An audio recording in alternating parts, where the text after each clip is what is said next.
Hey guys, before we get started on this episode, just wanted to remind you that the Golden State with Mates Patreon is now live with up to 5 bonus podcast episodes every week, along with a few in-depth written articles covering the Warriors and the NBA. After giving away a brand new Nike Steph Curry jersey earlier in the month, I'm now giving away a brand new copy of NBA 2K26 in the month of November on your choice of platform for the winner that will be drawn among Best Mate members. If you haven't checked it out already, I'll leave a link in the description. It'd be great if you could check it out. Coming up on this episode, the Warriors have suffered a pair of embarrassing defeats to shorthanded opposition over their past 2 games. So what do they need to do to get back on track following a couple of disastrous results?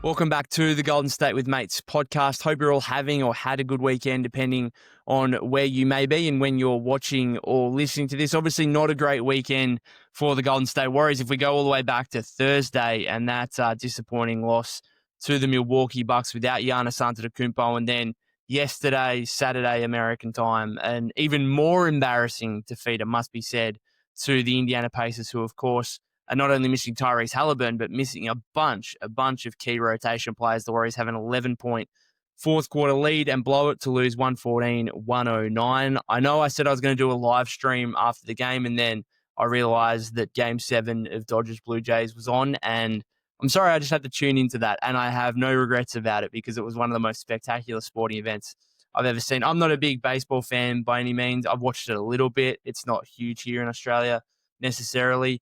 I know what's going on. I know the rules, right? And that was enough for me to be able to follow what was going on and what needed to happen for the Dodgers. You know, obviously in their ninth to get the tying run and send it to extra innings, and then what happened from there. And it was remarkable. This is why I love sport, right? It was absolute sporting cinema. You don't get anything more dramatic than that, really. Like it was fantastic, and it took a little bit of the edge off. Obviously, the Warriors losing, because I was very frustrated and pissed off after that game, and it took a little bit of the edge off just being able to watch. I didn't really have a dog in the fight. I don't really care. I didn't really care who won.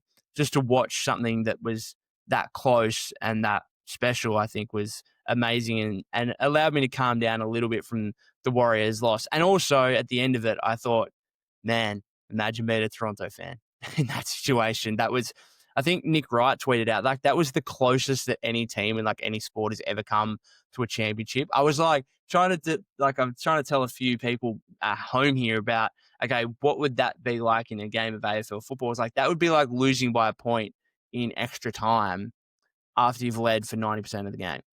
Like trying to make comparisons as to how you would feel as a Toronto Blue Jays fan following that. And I think, yes, we can be annoyed and frustrated as Warrior fans, but it probably pales in significance to what Toronto fans are going through after that Game 7. So congratulations to the Dodgers, I suppose. I know a lot of people don't like them for what's going on with their whole salary cap payroll situation and what happens in the MLB, which I find fascinating. And I wish I got into more, but basketball takes up so much of my time, obviously. So let's jump in to what we are here for, which is the Warriors losing these back-to-back games in really horrific fashion. You know, everything was so positive earlier in the week, back-to-back wins over the Grizzlies and the Clippers. You're 4-1. There's talk about you being a legitimate threat in the Western Conference, and then you just go and blow it. You just flat out, you don't just blow it, you make it just horrifically bad, right? And you look at it and you say, well, 4-3, that's okay. But these are 2 games that you pencil in as wins, right? With Giannis not playing in Milwaukee, with how bad the Indiana rotation is, they go into that game 0-5. You pencil these 2 in as wins, okay? I came in, I looked at the schedule and I thought, okay, you've got Milwaukee now without Giannis. You've got Indiana, you've got Sacramento and Phoenix. This team could be 8-1. This team could be 8-1. And then even after the Milwaukee game, I was like, and I said it in the live stream, I'm pretty sure, I was like, well, they should still be 7-2. And now they're 4-3, and I don't know what to expect in this upcoming back-to-back against Sacramento and Phoenix. So what are the biggest issues for the Warriors right now? I continue to be incredibly concerned with their defense. I think their defense, I went into this thinking they should be a top 5 defense in the league, no doubt about it. They were the best defense in the league following the All-Star break and following Jimmy's acquisition last season. The numbers would say they're 10th in defensive rating, which, you know what, is above average. Like, it sounds fine. That is heavily slewed by one game against the Clippers where they kept them to 79 points. That was a fantastic defensive performance. But beyond that, everything else is like not great. And we saw Ryan Rollins just absolutely torch the Warriors, right? On Thursday against the Bucks. Career high, 32 points, 4 rebounds, 8 assists. Was he 5 of 7 from three-point range? And it wasn't even just the three-point shooting of Ryan Rollins. The bigger thing to me was just his ability to penetrate the paint and get downhill, force the Warrior defense to collapse and kick it out. And that was a huge concern to me, and I was hoping for a response. And if you look at the numbers yesterday, okay, the numbers weren't too bad, but this Indiana team, and I tweeted out, no disrespect, but it's Pascal Siakam, who's an all-star level player. He's fantastic. And then a bunch of plumbers, like a bunch of guys. Some of these guys I've never heard of. Quentin Jackson, I don't know who that is. I don't know who. I'm sorry to be a casual about this, but I've never seen Quentin Jackson play a full game of NBA before. I just haven't. And he goes for 25 points, 10 assists, and legitimately just flat out outplays Steph Curry. Quentin Jackson outplays Steph Curry. I'm like, what are we doing here? Like, and so if you're a guard, and not only that, Aaron Nesmith, 31 points, thanks for coming, came into the game as one of the worst shooters in the league to start the season. Just could not hit water if he fell out of a boat, and just pours in 31 on with 5 threes and just doing everything. I'm like, man, can we stop someone on the perimeter, please? And so the big thing to me is like Jonathan Kuminga, he's had times, and I think a lot of people have praised him for his defensive improvements so far this season, and at times they've been valid. And at other times, I'm like, you're getting caught up in the JK hype train. In fact, I've been far more impressed with Kuminga's offense than I have his defense. And I think people are seeing him take on the defense. And when I say people, I mean people outside, not you guys necessarily as Warrior fans, but, some of the local, the broader media, broader NBA media, broader NBA fans who don't tune in to Warriors games on a daily basis like you and I do.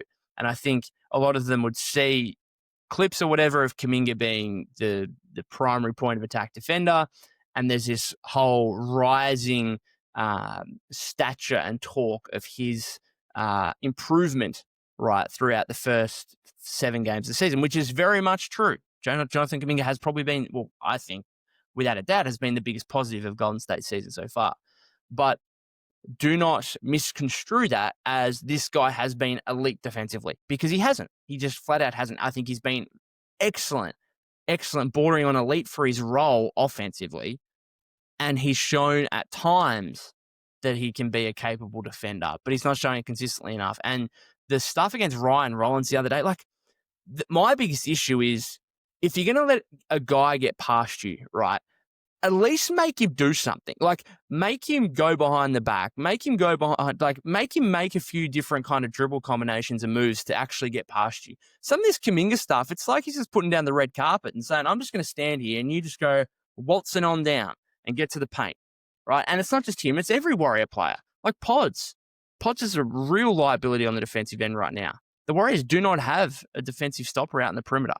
Okay, Steve Kerr's starting to go away from Gary Payton II a little bit, and I think that's the right call because of his offensive limitations, and also GP2 just isn't the defender he once was by any way, shape, or form. In fact, the best perimeter defender you could potentially say right now is Will Richard, right? And Will Richard, I was a little bit surprised that he didn't see minutes in yesterday's game. He was a DMP for, I think, the first time in his career. GP2 got 8 minutes, and I'm like, again, I'm sorry to sound like a broken record. I don't know why those minutes just can't go to Will Richard, but whatever. So this is the big issue for me right now is that I think the offense will come around and be fine, but the defense I expected, the defense kind of needs to be elite, I think, for this team to be elite, and it's just not right now, and that's on Kuminga, it's on other point of attack options, it's on Draymond partly as well, it's on Steve Kerr, obviously, for some of the lineups he's putting out there. And to see Ryan Rollins go for 32, 4, and 8 and back that up with Quentin Jackson, who Ryan Rollins, he's starting to become a legit player. And I don't like it, but I can understand him having a big game against the Warriors without Giannis. He's a primary facilitator for them. Against the Pacers, when you're going up against Quentin Jackson averages 5.7 points on his career. and he goes for 25 and 10, including some big. But he had 12 points on a perfect 5 of 5 shooting in the fourth quarter. Like, what are we doing? Come on! And he had two huge buckets late in the game. So, I mean, everyone will point to Kuminga and what happened on the final possession with Siakam hitting the three and Kuminga kind of cleverly switching in that scenario to get Steph off Siakam, but then losing Siakam, and then Siakam gets the three at the top of the arc. Look, Siakam's not necessarily a great three-point shooter. Did you make a mistake there? Yes. I think, from a broader standpoint, I'm just far more concerned with his point of attack defense and trying to stop quicker, smaller guys out there than I am that one specific play at the end of the game. Because that was a mistake, yes. But I'm more from a broader aspect going forward. The Warriors are going to try and stop some of these guards, like really. So they are 10th in defensive rating right now, but I feel like that doesn't paint a picture of the defensive concerns we're seeing. And I don't know what the answer is aside from could you play Moody more? And I'll get into some of this lineup stuff in a second. Could you play Moody more and he's more so your primary point of attack defender? Yes. Again, I think Moses struggles sometimes against real quick guys who have a first step and can get by him. I think he's better on some of the shiftier types. Even a guy like Shea, who doesn't necessarily have, like, he's just shifty with his footwork and stuff like that. I think Moses had some good track record against like a Jalen Brunson. Guys that like aren't blistering quick, but do obviously have, I mean, Shea's one of the best players in the world, reigning MVP, probably favourite to win again. So I don't know if it's Moses. The big thing I don't want to happen is I don't want this to continue, and then by the time DeAnthony Melton gets back, we're like, oh, well, there we go. We've got our point of attack defender back. It's like, hang on. The guy hasn't played since last November. He's played 44 games in the last 2 years and now a bit entering this season. It's like you cannot have expectations on that guy to be your primary point of attack defender and fix this biggest issue, this big issue that you've got. That's completely unfair on him. Right, he's just going to, ideally, DeAnthony Melton comes back and the Warriors are rolling and you can just slowly integrate him and do so in a way that doesn't place too much pressure on him and too much expectation on him. Asking him to be the answer or the anecdote to point of attack defensive issues is just, that's so unfair to him. But you know what? That could be the rising expectation if these things continue before he returns, which we know will hopefully happen towards the end of November. The Warriors announced earlier this week that he would be reevaluated in 3 weeks. So we could see DeAnthony Melton by the end of the month, but he shouldn't be the answer to Golden State's point of attack. One, because he hasn't played for that long, and two, because we know coming off major leg injuries like this, the defensive side of the floor can actually be what really hurts you most. Like when Clay came back from 2 leg injuries, his offense, if you look at his numbers, was okay. Like it was not what it was, but it was like decent-ish. And then defensively, he just kind of fell off a cliff from, what he was as an all-NBA defender before those major 2 injuries. And that's nothing against Clay. That's just the reality of when you deal with two, by athletic means, they're 2 catastrophic injuries. That's just what happens. Okay, and DeAnthony Melton, yes, he's only 27, so he's got age on his side, but this is a major injury. He's probably not going to be, if he does get back to his best, it's probably not going to be until maybe the following season or at least right at the end of this season. So that's the last thing I want, is to put pressure and expectations on DeAnthony Melton to try and fix this issue if it maintains. But aside from that, I don't know what the answer is apart from Kuminga's got to get better. He's got to get more focused. He's got to move better laterally.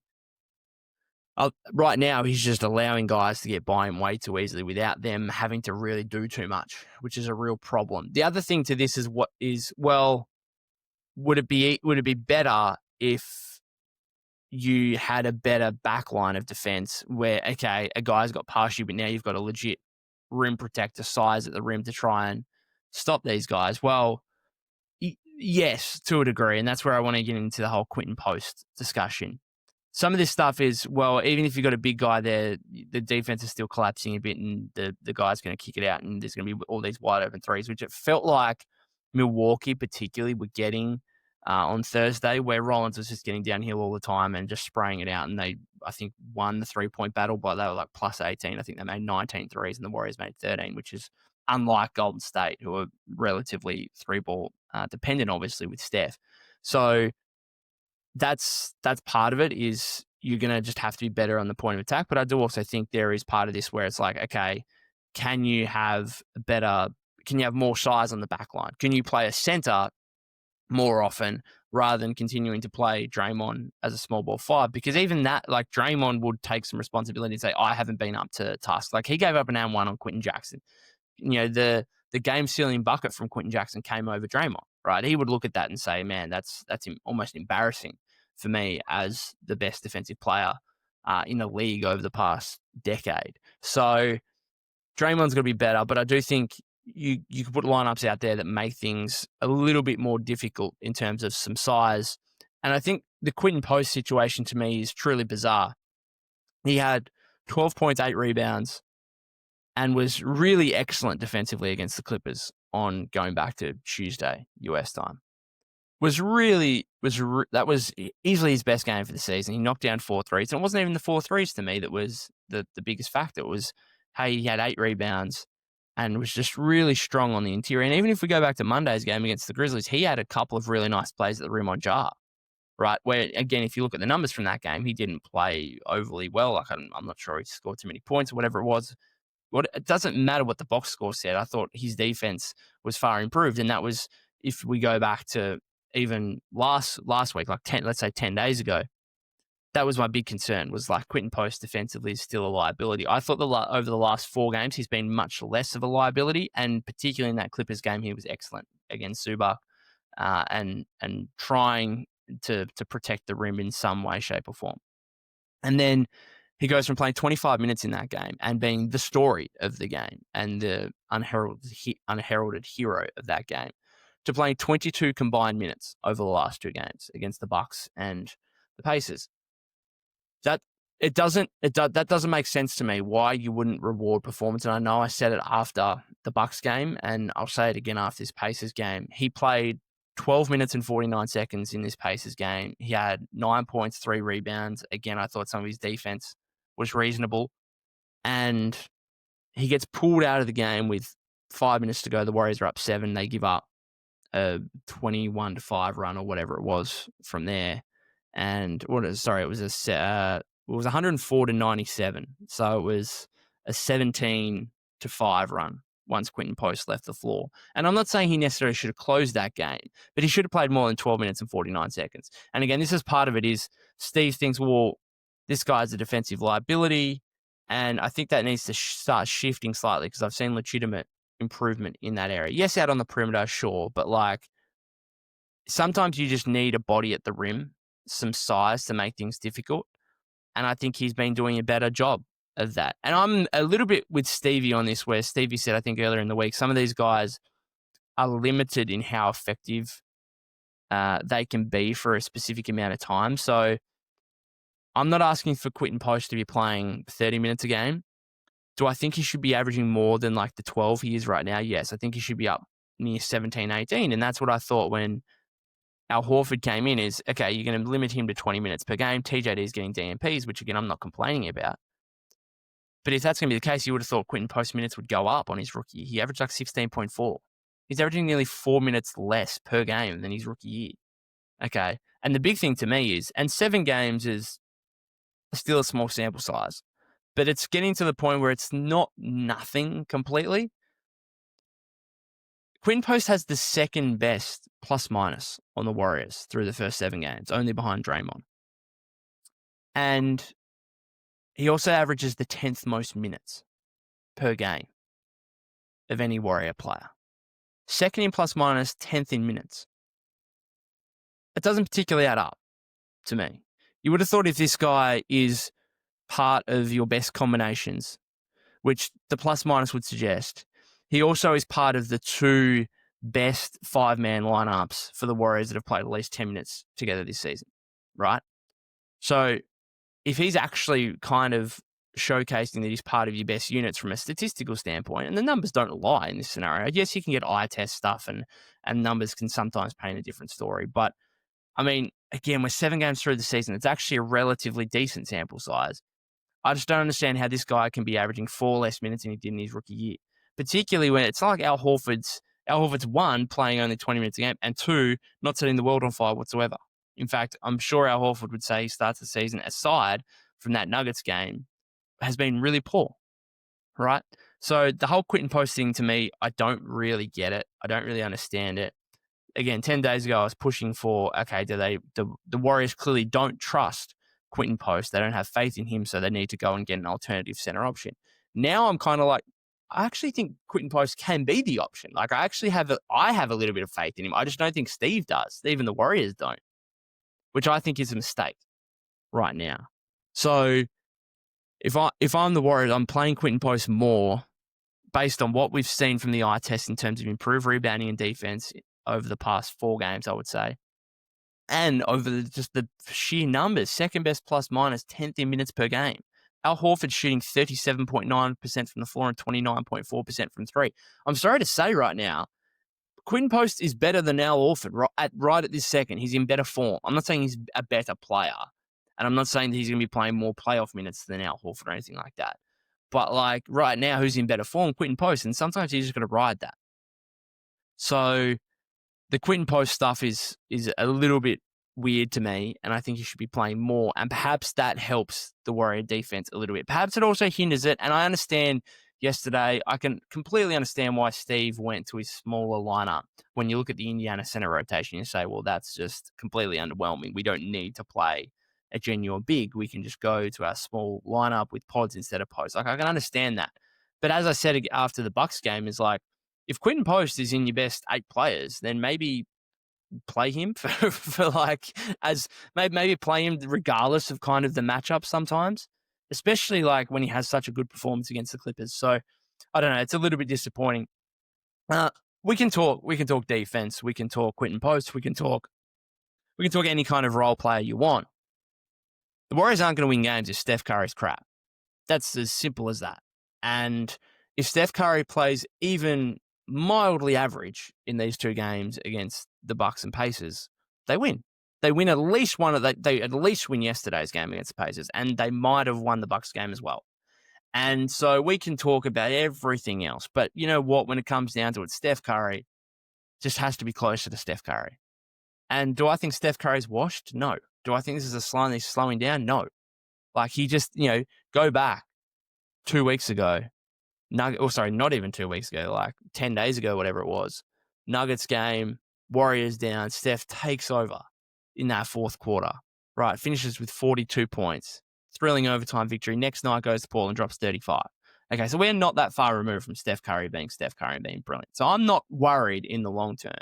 But these are the kind of performances where, like, Steph, I'm not asking you to go out there and beat the world. I'm just asking you to go out there and be somewhere close to your best self, and we can win these games. Because these are, again, 2 games you would have ticked off as wins, and the Warriors throw them away. And in large part, Steph Curry throws them away. Okay, over the last 2 games, 38.1% from the floor, 30.8% from three, 10 turnovers across the 2 games, and a combined minus 27 in plus minus. And not only that, outplayed significantly by Ryan Rollins, who was just flat out better than Steph in Milwaukee, and flat out outplayed by Quentin Jackson on Saturday in Indiana. And so Steph, like, if I'm Steph, I'm taking that a bit personally and saying, hang on a second, how can I be outplayed by these 2 blokes? So I'm expecting a big Steph bounce back. And again, I'm not worried. Okay, but why did the Warriors lose these 2 games? In large part, Steph Curry. Okay, and that's something we very rarely say. Usually as Warrior fans, we're sitting here saying, oh, Steph needs more help, right? And we're complaining and we're lamenting the lack of support for Steph Curry. I would actually go the other way in these last 2 games. I would say Steph Curry has, 1, been the reason why the Warriors have lost, and 2, he's actually not using his support in a way that is best effective. I just thought Steph was way too shot heavy, shot conscious in the final minutes of that game against the Pacers. And I know it's Steph Curry, right? It's Steph Curry. Like, again, look what he did against Denver less than 10 days ago. But Jimmy Butler was the reason the Warriors got wrestled momentum back in that game. They looked dead, not dead and buried, but they looked in trouble from early in the third quarter. The Pacers started on a 12-3 run, go up 6, whatever. Steph subs out, and Jimmy just, like it was the Warriors were so unserious, like so unserious. And Jimmy was the one that was like, hang on, guys, what are we doing here? Come on, come with me. Let's work this out. And Jimmy was fantastic, right? For about a 7-8 minute stretch either side of the end of the third quarter, start of the fourth, late third. Jimmy was fantastic. Put the Warriors in a position where they should have won the game. All right, you just got to come back. You just got to ride it out, and you walk away with the W, even though it wasn't your best game.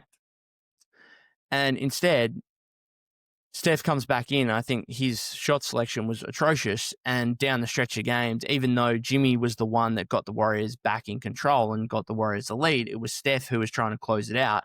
And Jimmy was kind of just like standing in the corner, not doing much. Right? And Jimmy probably has a little bit of fault here because he missed that free throw on the M1 dunk in the final minute as well. But I just thought not enough Jimmy, even not enough Kuminga to a degree where, again, I'm not saying, okay, we've got to give the ball to Kuminga down the stretch. My bigger issue is that Kuminga doesn't seem like he gets iced out significantly in fourth quarters. And then when you're asking, when a guy, and it's happened over the last two games, okay, where Kuminga took one or two shots late in the game against Milwaukee when the game was kind of over already, but then more so probably the one against the Pacers yesterday where he takes that catch and shoot corner three that could have tied the game. It's like that's a hard shot for someone who hasn't really been involved in the offense in the last 6-7 minutes of the game. And so I don't really blame JK for that. I think the Warriors need to do a better job of getting him maybe a little bit more involved. He also sits just a long time. It feels like Jonathan Kuminga will play like the first, let's say, 7-8 minutes of a game, and then he'll come back and play like the last 7-8 minutes of the first half. But that's like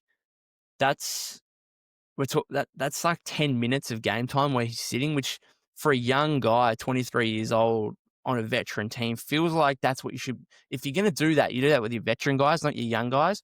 And part of the issue for the Warriors right now as well is their lack of scoring off the bench. Now that Kuminga's in the starting lineup, and deservedly so, they have a real lack of scoring punch, particularly with Buddy Hield being such a hit and miss. Well, not even a hit right now. Like there's a real Buddy Hield problem going on where he's shooting 28% from three so far this season. So there's a real lack of scoring punch, and perhaps getting Kuminga more into some of those lineups would help. But again, we can talk about all of this kind of stuff, and at the end of the day, it's Steph Curry, right?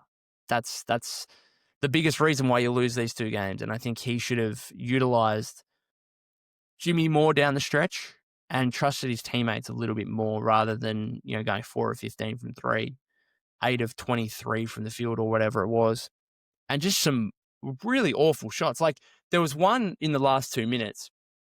He drove left and then he tried a left-hand floater off the glass. And it's like, okay, you're Steph Curry. You're potentially the most skilled player of all time, specifically for your size. You're, one of the greatest shot makers we've ever seen, if not the best. Okay, so any Steph Curry shot that he takes, I'm like, okay, well, that's got a chance of going in. But I'm like, in that moment, game's tight on the line, and you're trying a running left-handed floater off glass. I'm not sure that's the shot. I know you're Steph Curry. I know you can make that probably, but like, how many running floaters with your opposite hand do you make? So I thought some of the shot selection was poor. Anyway, just to close it up here, guys. Just a few lineups that I'd like to see. I'd like to see more of the Steph. So Steve has said, okay, well, we're just going to rotate between pods and post, depending on obviously what the matchup calls for, which I'm like, whatever, okay. Why isn't Moody part of the conversation? Why can't it be Steph, Moody, Jimmy, JK, Dre if you're going to go to a smaller lineup? That's what I would argue, because it feels like it gives you a little bit more point of attack defense. And right now, I think that is more important than whatever ball handling and playmaking pods can give you instead of Moody. I'd prefer Moody's point of attack defense. He's obviously a catch and shoot threat, perhaps probably a bigger catch and shoot threat than pods.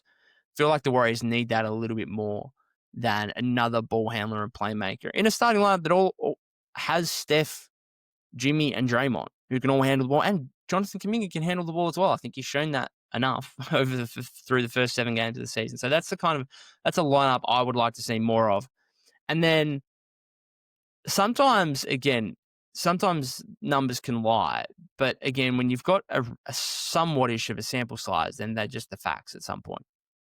So the pods, in terms of like a second unit, the pods, Moody, Butler, Green, Post, and this again comes down to why I think Post should be playing more.